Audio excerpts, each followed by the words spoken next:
नमस्कार दोस्तों, welcome to UP regular classes. मैं पार्थ सचान आप सभी का स्वागत करता हूं। आप लोगों की दिवाली हो गई होगी, बहुत ही अच्छे से हुई होगी और अब दिवाली मनाने के बाद अपने कर्म पथ की ओर लौटते हैं और बात करते हैं आर ओ की आपको जानकारी पता है कि 80 से 85 दिन लगभग बचे हुए हैं आपका प्रीलिम्स एग्ज़ाम होने में। और इस पर हम लोग बात करेंगे आगे कि आवेदन कितने हुए हैं, क्योंकि कई लोग जानना चाहते हैं आवेदन कितने हुए।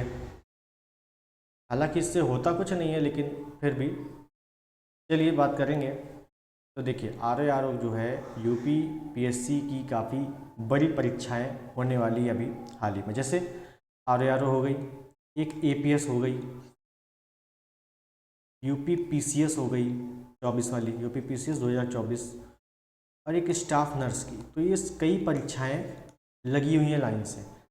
आर ओ एक बहुत ही महत्वपूर्ण परीक्षाएं हैं जिस पे कई लोग लगे हुए हैं।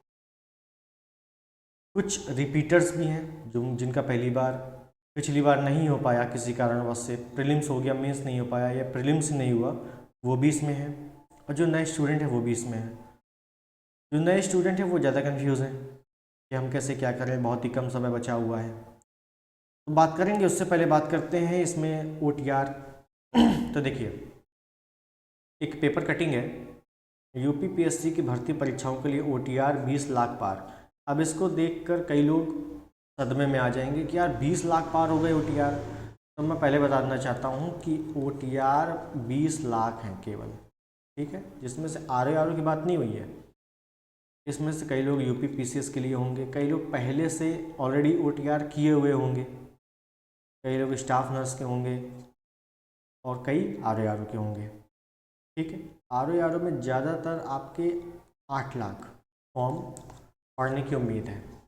और आप लोगों को पता भी होगा कि 9 नवंबर लास्ट डेट थी फिलअप करने की, फॉर्म फिलअप करने की, लेकिन उसको एक्सटेंड कर दिया गया है 24 नवंबर तक। तो अगर आपने भी उसको नहीं किया है, आप लोग ज़रूर भरें इसको, ठीक।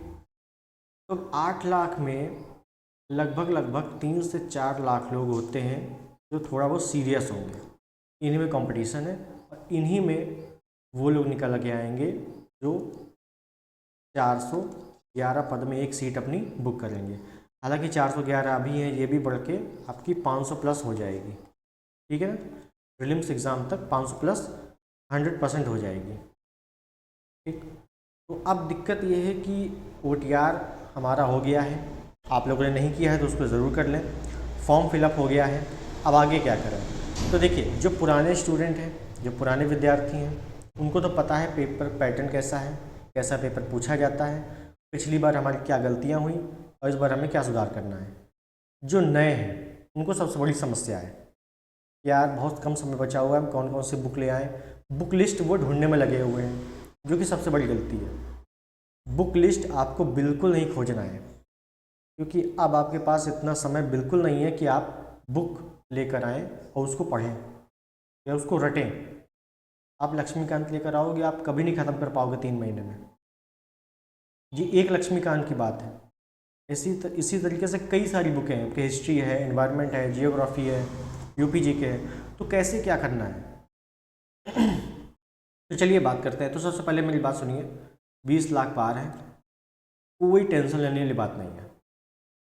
पढ़ने वाले छात्र कमी है, इधर उधर खोजबीन करने वाले छात्र ज़्यादा है। तो खोजबीन बिल्कुल नहीं करनी है, फोकस करना है एग्ज़ाम पर। प्रीलिम्स नज़दीक है।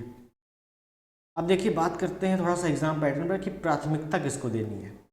प्राथमिकता का मतलब है कि हमारा जो सिलेबस है उस पर हम प्राथमिकता किसको दें, क्योंकि हमारे पास बहुत ही कम समय बचा हुआ है और अब हम जीरो से शुरुआत तो नहीं कर सकते कि हम बिल्कुल बेसिक से पढ़ें और हाई लेवल तक पहुँचें उसके बाद एग्ज़ाम दें।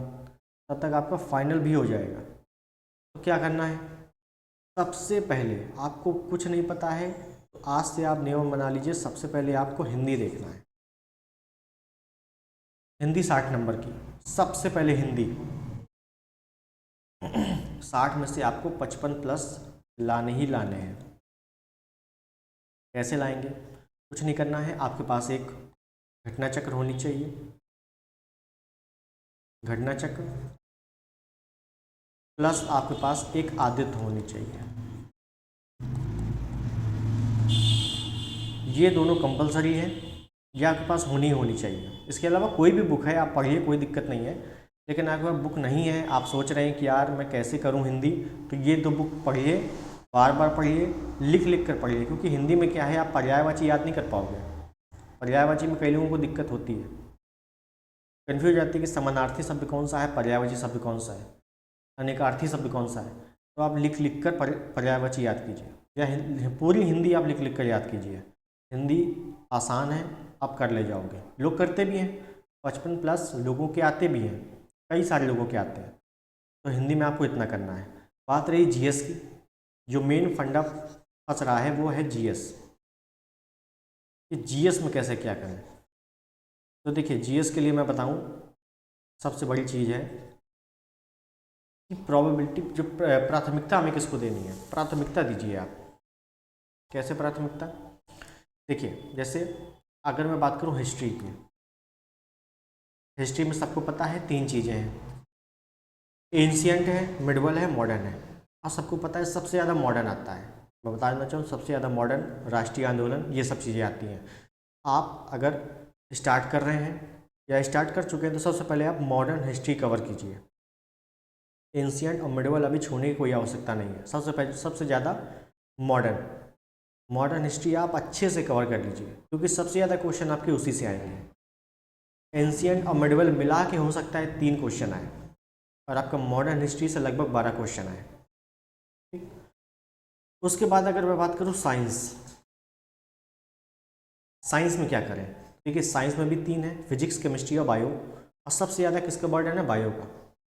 आपका फिजिक्स केमिस्ट्री मिला के हो सकता है 3 क्वेश्चन आए, 4 क्वेश्चन आए, लेकिन बायोलॉजी अकेले 8 से 9 क्वेश्चन आएगा, गारंटी है। तो आप बायोलॉजी अच्छे से कवर कीजिए पहले। यूपी जीके, यूपी का पेपर देना है, और यूपी जीके तो कंपलसरी है, और यूपी के पेपर में यूपी जीके आना भी अनिवार्य है। तो यूपी जीके आप अच्छे से एक बुक लाइए कोई भी, या मैं खुद यूपी जीके के जो प्रीवियस क्वेश्चन है उनको कवर करा रहा हूँ। तो आप उन वीडियोस को देखिए, किस टाइप से क्वेश्चन पूछे जा रहे हैं, और उनके पास जो भी बुक है उनसे आप कवर कीजिए। आपका यूपी जीके कंप्लीट हो जाएगा। यूपी जीके के लगभग 10 से 12 क्वेश्चन पिछली बार भी आए हैं, और इस बार भी आने की पूरी उम्मीद है। यूपी जीके का बर्डन बढ़ता जा रहा है, चाहे यूपी SSSC का कोई एग्ज़ाम हो, चाहे यूपी PSC का कोई एग्ज़ाम हो। तो यूपी जीके बहुत ही इंपॉर्टेंट रोल में है इस समय। जो भी मैथ स्टूडेंट हैं, आप सबको पता है कि RO एग्ज़ाम में रीजनिंग आती है, लगभग 15 से 20 क्वेश्चन आते हैं रीजनिंग के, जो कि फ्री के क्वेश्चन है, फ्री के नंबर है। जो भी मैथ बैकग्राउंड के स्टूडेंट हैं, उनके लिए बिल्कुल रामबाण है। रीजनिंग आप लगाते हुए आए हैं, कोई भी एग्ज़ाम हो तो आप रीजनिंग को एज अ प्रैक्टिस रोज करिए, और आपके रीजनिंग में 10 से 15 क्वेश्चन आराम से सही हो जाएंगे, और बिल्कुल फ्री के नंबर मिलेंगे आपको। उसके बाद एनवायरनमेंट, जियोग्राफी में कई लोग कन्फ्यूज हो जाते हैं। जियोग्राफी सबसे पहले आपको इंडियन कवर करनी है। इंडियन जियोग्राफी बहुत इंपॉर्टेंट है। इंडियन जियोग्राफी कैसे कवर करनी है, इसके लिए मैं अलग वीडियो बनाऊंगा, और इंडियन जियोग्राफी के एक एक चैप्टर बताऊंगा कि किससे कौन से चैप्टर आपको अच्छे से पता होना चाहिए। इंडियन जियोग्राफी आप पहले उठाइए, वर्ल्ड जियोग्राफी बाद में।